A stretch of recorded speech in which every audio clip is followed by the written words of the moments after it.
Hey there, horror movie tea sippers. The following podcast will contain spoilers for the movie we are about to review.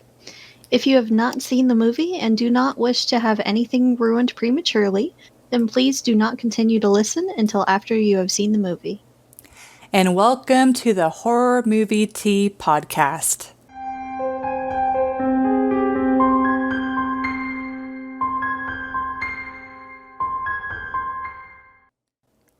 So today, we are doing a listener request, and that is Don't Be Afraid of the Dark, the movie that was released in 2010. And whenever we're checking the year, apparently there was an original that came out, you said in 1978? 73. 73.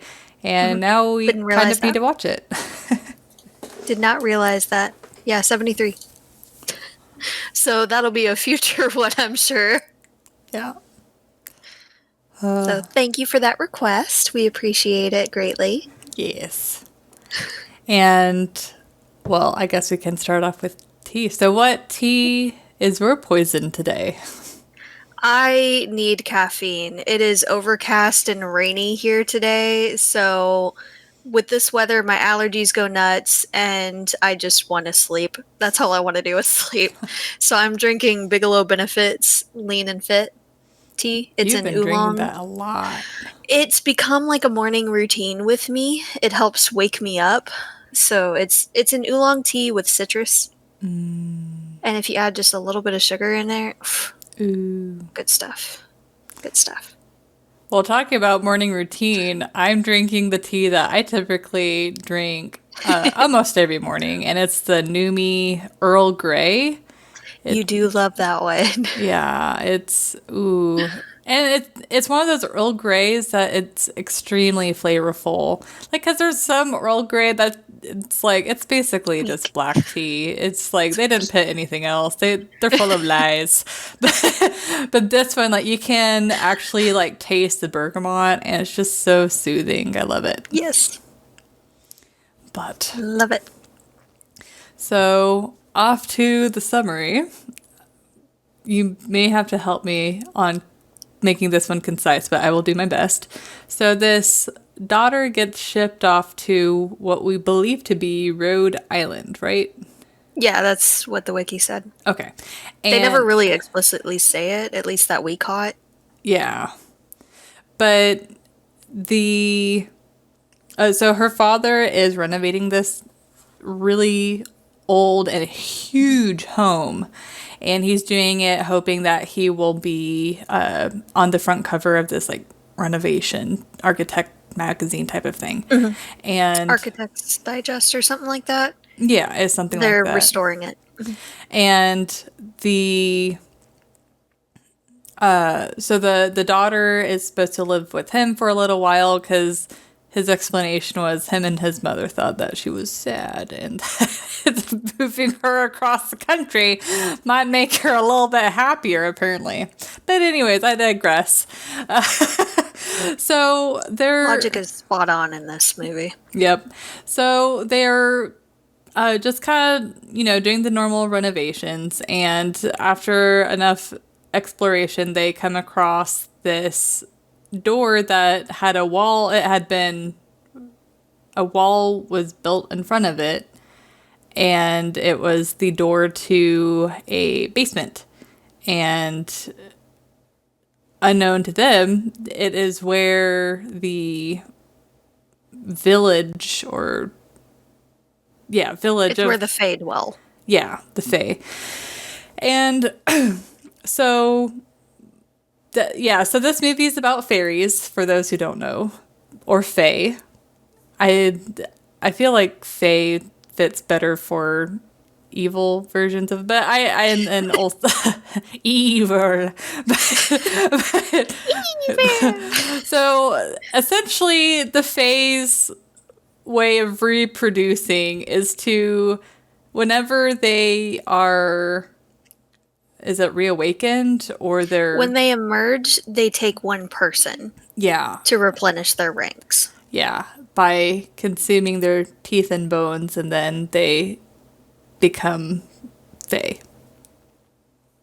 At least they don't explicitly say it, but they definitely hint to it because someone gets taken Well, and you hear her I voice mean, later. they do say one life is Yeah, taken to replenish their ranks whenever they reemerge. And yeah, then they also say that they feed on the teeth and bones of their victims, yeah, which are generally children. More yeah, often than not, they prefer children. yeah, So they go after the younglings first. yeah. But anyway, so the daughter, she's hearing voices, and it's a fae. They're trying to tempt her and like befriend her and to try and get her. And so it gets to a point where the little girl realizes what's up and that something's wrong, and Well, they're mean she and freaky. is trying to convince her father and stepmom. Not quite. Well, yeah, They're dating, but they're not married. potential stepmom Yeah. of what's going on, and the father definitely kind of brushes her off and like gets a psychologist involved, but his girlfriend kind of is thinking that something else might be happening. And so she ends up doing a bit of digging and figuring out that the daughter is not making it up. And the ending More is, shenanigans ensue, and then she's taken instead. yeah, and then they leave. Yeah. Like, actually, honestly, explaining the ending is a little bit chaotic. So, yeah. It's a lot. The climax has a lot of stuff that happens. Yeah. But entertainment. Do you want me to go first or do you want to go first? I'll go first. Okay, because I need to think a little bit, I think. That's fine. I actually really, really enjoy this movie, and I give it an 8. Like ever since this movie's come out, I've loved it, and I still have it on hand just to pop in the Blu-ray player or game console whenever I feel the urge to watch it. It's very creepy. It's pretty action-packed and intense. Like it's almost from start to finish. There's stuff happening. Yeah, that's So true. there's not that much downtime. It is a little bit frustrating how no one really listens to her or believes her, and they also don't tend to see the things when you know they should at least see them scuttling away every now and Yeah. then. Yeah. But on the whole, it makes sense that they go through the different steps and everything that they do. So that they don't believe her right off the bat does make sense, and it is pretty realistic. Yeah. But overall it's an enjoyable movie. And they actually use some actual lore that I had heard before, so it's pretty cool. Mm-hmm. I love when they actually do that. Yeah, it's pretty neat. That's like, I forgot the name of the movie, but there's this one movie, I think I watched it. It's either on Amazon or Netflix. But anyways, it was about changelings. And so this mother was convinced that her son was a changeling. And of course, and it was set in modern day. And the majority of people, of course, thought she was nuts because we're like, science, like, you're just going crazy or whatever. But then it ends up actually becoming a changeling. But I love the movie, like, sets it up to where it's like, well, is the mother going crazy or is it actually a changeling? Did it have Nicole Kidman? No. It was a completely, like, Irish. Was it The Hole? Yes! Yes. That's a good one. Yeah, it's knew The it. Hole. If you guys haven't seen it, we need to do a review on it. But Yes, if you we guys do. haven't seen it, you need to watch it because it's a It is great good. movie. It's a good movie. But, all right, so I hold nothing against you for enjoying this movie so much. But me personally, like, it is a good movie and it's a very solid movie. There's just a few things here and there that I'm just like, I don't really buy into it. But the the main part of it is pretty well solidified. So I would give it a 7 just because it's not really my go-to movie, but I did really enjoy it. It was That's fair. the second time I had watched it, but it had been so long that I had forgot I had seen it.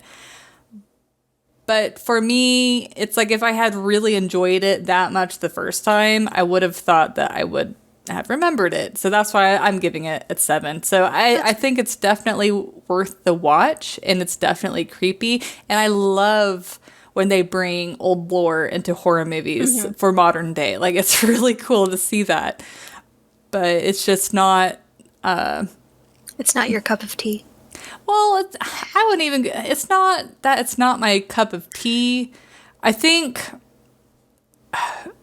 I feel like the major thing that knocked it down for me is I understand that they're being realistic, but the parents or the parent, The guardians. Yeah. yeah, it's just I was frustrated the whole time. I was just like, just like, But I come felt like on. that helped the realism a little bit. Yes, yeah, it's definitely going to rate high in the realism for me, but unfortunately, it was realistic enough that it kind of knocked down the entertainment because I wasn't fair. amused. I was just frustrated. You really feel for the little girl. I know. For sure. It's like, because she's trying so hard to tell them about these things. She's drawn them, she's described them. yeah. They bring in a psychologist and Yeah. she's told them, and she's like, no one believes me, but this is what's happening. I know. And they do. The way that the movie focuses on the little girl, I don't know how it affects other people, but for me, I can really easily put myself in her shoes. And it's like, I've had it, like, as a kid, I had a lot of fear. And to have your parents dismiss you and it feels like they weren't taking your feelings seriously, like, it's, I don't know if it's necessarily traumatic, but it's really hard to be so scared and then be like, oh, it's just a nightmare or everything's okay. It just, yeah. And we did talk about that a little bit during the movie. Like, it can be helpful at times to hear that, yes, it was just a nightmare. You're awake now. Everything's going to be okay. But then discuss the nightmare. Like, what did you dream about? What happened? Let's talk about why you were scared about it. Like, Yeah. is this some underlying other fear or stress that's really affecting you? Yeah, there's a difference between trying to help your child work through her feelings, like, or work through their feelings, like acknowledging, is that you have to acknowledge their feelings and realize that even if whatever happened didn't really happen, their feelings are real. The way that they reacted is real. So once you acknowledge their feelings, break it down, help them work through it versus, oh, it's just a nightmare, get over it. Like, Yeah, it's the difference between comforting and dismissing. Exactly.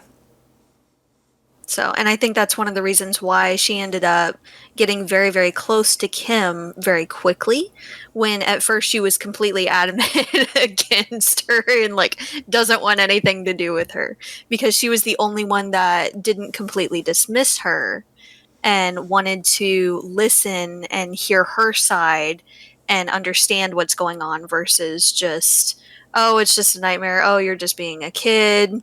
You're scared, it's a big change, just kind of explaining away everything. Yeah. And she actually goes and listens to her, looks at the drawings, like, tries to figure out what's actually going on. Yeah. Yeah, so I think the movie, realism aside, I think the movie does do a pretty good job, like, explaining and showing the relationships. It's almost like, oh, man, what was the movie we watched last week that we reviewed that did a really good job on explaining, like, the family ties and stuff? I don't know. It doesn't matter. We just did the movie. Why can't I think about it? I know. This is terrible. Insidious. Thank you. Insidious. How could we not? We just did this. Like, it's not... I think Insidious does a little bit better of a job establishing those relationships, but this movie, like, you feel sucked into that family. Like, it feels like a believable family. A broken family, but a For sure. believable family. Yeah. The guardians are the parents themselves are fairly absent.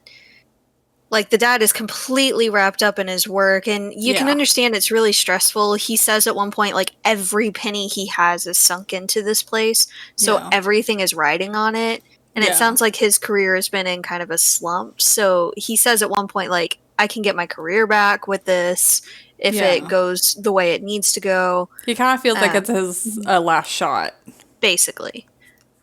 Otherwise, he's ruined, basically. But the mom, you don't really hear much from her. She kind She of. shipped the kid off, and then she doesn't tell the kid Yeah, that. exactly what's going on, how long she's staying there. She tells Yeah. the little girl that she's going there to visit, Yeah, that was so. And then, like, and packed that's all it. of her clothes. So, of course, the little Yeah, girl knew that something was up. yeah, she knows something's up. So, and then she basically leaves it all on the father to tell her what's actually going on. Yeah. And then, And he like, doesn't really still give a full explanation. He starts to a little bit, but I mean, at that point, she already knows. yeah. She knows. Well, I also feel like the parents specifically, not necessarily Kim, but her biological parents very much treat her like a dumb little kid, and kids Yeah. are not stupid. Or like whenever Sally called her mom, and her mom's like, "Oh, it's okay, honey. You just need to get used to it. It'll take a while," and wasn't even taking account to how she was feeling. She's dismissing it in like a comforting way, but it's like, Not even really a comforting way, yeah, honestly. She was clearly brushing her off. yeah, yeah. I mean, she is And sweet talking her, but yeah, brushing her off. Yeah, yeah, and the whole phone call seemed a little cold to me, yeah, and it was very abrupt. Like she ended it really quickly. yeah. It's like she was being nuisanced by her daughter, which was Yeah. pretty sad. Yeah, so she felt isolated and unwanted Yeah, I mean, I can't blame for her. most of the movie. Yeah, So it was but unfortunate. which I think is why she attached to Kim, because it's like she has both of her parents who kind of both dismiss her, to be fair, because even though she's They living do, with her yeah. dad, he doesn't really seem to pay that much attention to her. But Kim is like actively trying to get her to like her back. And I think it's because of that Sally ended up. Oh, and the fact that Kim like took her feelings into account, it caused Sally to kind of cling on to her and realize that she is okay. Well, she was basically her only ally. Yeah, fair, fair. But I don't really have too much else to add on entertainment. Like the way that they structured the movie wasn't necessarily anything unique. It's your typical horror movie. The only spin on it was the fact that it was about Faye rather than a haunted Which house. was kind of interesting, and the way Yeah. that they show it, they do show the creatures, but it doesn't really necessarily ruin the movie like a No. lot of others do. They keep them in These the dark a are lot of the time. They do, and the way they move is really creepy. They like scuttle Eyes. and creep around and all, and it's just, The glowy eyes are so freaky. yes. You can tell they're nocturnal, and the light does hurt them, so I'm surprised that she doesn't have every light on ever at all times. Yeah. Yep. But otherwise they're really well done. They're pretty thought out, and it was a very entertaining movie. So if you haven't seen it, it's definitely worth the watch. Watch it with the lights on. Yeah, I think it's for me, I would never leave terrified afterwards, but it does give me the chills, especially whenever you see the glowy eyes. Yes. There's definitely some creep factor. Oh, yep. So, off to realism? Yep. Okay. Ooh, so I think you might break this a little bit further than I will, so I guess I will go first. So, The parents, sadly, I can see being realistic. And then the way that the father reacts, I don't know. This movie is pretty realistic, but there are a few things like the girl, like for example, in the bathroom scene, whenever the lights are turned out and she gets out of the tub, if I was that little girl, if I figured out that the door was locked, I'd immediately turn on the lights, or I would turn on the lights first and then look at the door. But regardless, First act would have been the lights. yeah, it's like regardless, she knows they're hurt by light, and she didn't look at the light bulb freaking or the light switch freaking once to turn it on. So I feel like that was not very realistic. Yeah, she was a rather smart girl. Yeah. So I'm surprised she didn't go for the light first. Yeah. I understand that she was panicked and really wanted to get out, but that's like your biggest protection against them Yeah. is to turn on the damn lights. Yeah, so based off of that and the fact that the lore of it is kind of based in reality, I think it's pretty safe to give this a solid 5. Maybe a hesitant 6, but I feel like a 5 is a little bit more fitting. Yeah, I feel a 5 is fair. The reactions are pretty solid and everything, but they really don't touch on a lot of the physical evidence of things, which really bugged the crap out of me. And the fact that no one sees any scuttling around of anything, even if they thought it was like a rat.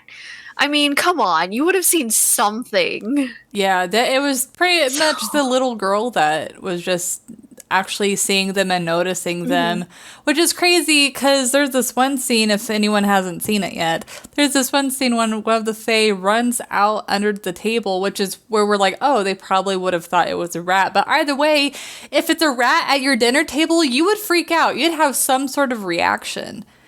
And we're not eating here anymore. Bye. Yeah. It was frustrating, and it also wasn't very realistic. Yes. Also, in the bathtub, when they're attacking her, one of the creatures scratches up the friggin' porcelain tub. So there are claw marks there that they don't make mention of ever. And that's like, she never showed them the squished Fae. Exactly. I was coming to that next. So she had squished one of the Fae in between two bookcases in the library. Pretty funny. And there was an arm, one of their arms on the floor, and a squished one right there. Squished. Squished. No mention of it at all. I also don't understand why Kim was so adamant that after the party, she was going to take her out of there. Period. She had packed up all of her things and was bringing the suitcases down when she heard the commotion coming from the library and saw everyone running to that door. And they had to force the door open to get to her. But the next scene, after they dismiss all the dinner guests and everyone, the kid is in the bed, still in the house. Yeah. Yeah, that didn't make any sense. I don't get it. Because if they left right after, it'd be like, bye, end of movie. Yeah, which I guess they wouldn't have technically had a climax, but if unless anything, they went back. Yeah, that's what I was thinking is like, what if she had the father take Sally away and then she went to like try and figure out what was going on with the Fae and then she could still die at the end. Or if, like she told the kid she was going to do, if she took her away and the dad was trying to figure out what was going on and cleaning up the mess and found like the arm. And then they started coming after him. Because they prefer a kid, but they'll take whatever they can get. Yeah. And then the end could have been like Kim going back to help and find out what happened to the dad because he's like not answering the phone or anything. Mm-hmm. And just finding him completely missing. And another thing that was kind of confusing, I think his name was Mr. Harris, but he seemed to, his grandfather was the one that locked the Fae in that ash deposit thing. Mm-hmm. But he almost seemed to be working for the Fae, but yet he was telling the little girl to not be in there and to get away. I don't know. I didn't really understand He his wasn't. dynamic. I mean, he's kind of stuck there and he works there and all, so he probably had some kind of understanding with the Fae. Because he was like talking to them and they're talking back. Mm-hmm. He said, I haven't told them anything. So they probably threatened him. You know, if you tell them anything, you're next. Yeah, but like the way that they helped to try and contain the Fae was stupid. Like Yeah. the Fae were able to unlock or unscrew the bolt. It's like you would weld that thing shut and then I would bolt it and then I would weld the bolts into the freaking, I would do whatever I had in my power to, And then I'd set up more grates. yeah. Yeah. Like they're not coming out of there. And then make multiple it layers of defense. yes, and then make make it all sure iron. yes, and then make sure that no one can hear them talk because that's what's going to cause them to unlock, like it did with Sally. Mm-hmm. And like, well, the door's shut too. Like, fill in that thing. Bust in the windows, fill it in completely with cement. Yeah. That's a lot of cement, but fill it with cement. Or just And take then a weld the door shut flamethrower. and then cover over the door. Yeah. Like they did before with a wall. Yeah. So I feel like they weren't, I mean, they were obviously attempting to keep them locked in, but I They feel weren't like drastic enough. yeah, their attempts are kind of futile. Yeah. Despite the fact that the Fae were going to kill people. Mm-hmm. Very horribly too, and they didn't mind who got in their way either, because they did horribly, brutally attack the caretaker. Yeah. So he was pretty badly injured. He was at the hospital, and I mean, I get why he didn't say what actually happened and instead just goes, I had an accident, but you can clearly tell that those things were not self-inflicted. It wasn't from an accident. Like, he was attacked. I'm surprised that the police didn't get involved. And Yeah. were like, you obviously you didn't see have an the accident. police there, but you don't hear from them again, Yeah. ever. So it's a little odd and a little bit unrealistic in that aspect. Yeah. But the rest of the movie is I feel like it's pretty accurate. And I do like their little nods to the different lores and things. Like the fairy circle, the fairy ring of mushrooms. Mm-hmm. So there's a lot of different kinds of lore. Some believe that it's formed when the fae are dancing in a circle and they pop up there. Others believe it's a portal to the fairy realm. Some believe, though, in Wales, it signifies that there's an underground fairy village. So in this movie, it's more of a nod to that. Yeah. Like, it's telling the audience, there be fae here. Yeah. Spooky stuff's coming. Something wicked this way comes. Like, so it's kind of cool. Yeah, it was pretty cool. Mm-hmm. But yeah, I don't, the only other things that I'd have to add would be really nitpicky. Mm-hmm. So I don't really have anything else to add. And that's really cool too. Like, we're really having to stretch with some of these for this movie and be really nitpicky. It's that good of a movie. It's pretty well put together, all things considered. Yeah.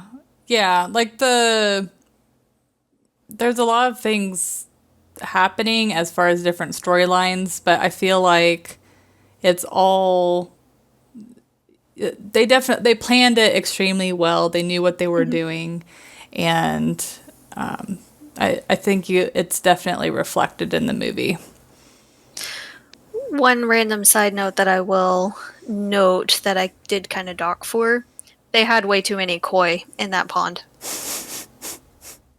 That pond was not big enough for that many big fish. Could just be poor research skills if they're like, yeah, because Oh, no doubt. No doubt. They didn't look up the needs for those fish at all.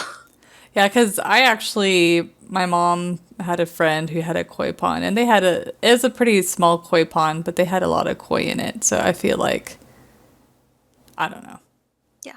And that's fairly common. Like you see it fairly overstocked usually. Poor But fishies.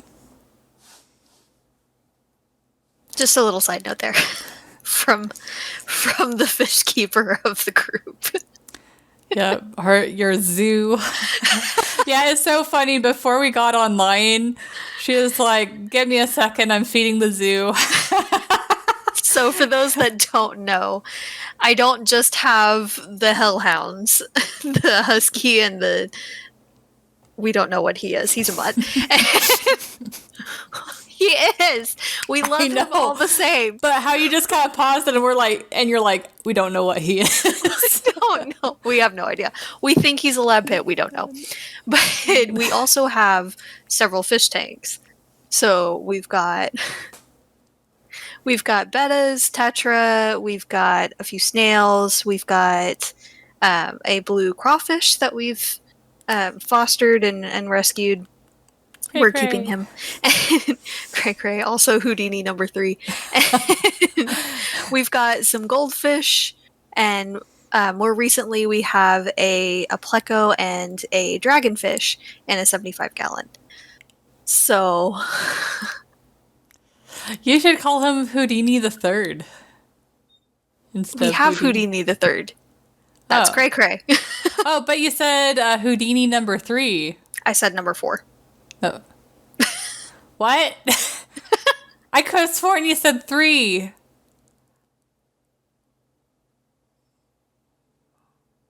Okay. Well, each consecutive Houdini. Okay, the second one can be Houdini Jr. Then you have Houdini the Third, and then you have Houdini the Fourth. Houdini Jr. Oh my god. Anyway. I think that about wraps up this episode. I don't really have anything more to say on the movie. Just why we're here. Yep. So, all right, guys. So let us know what you guys thought of the movie. If you have any other movies that you would like to have us watch and review, please let us know. And in the meantime, stay safe and stay spoopy, guys. Bye. Bye.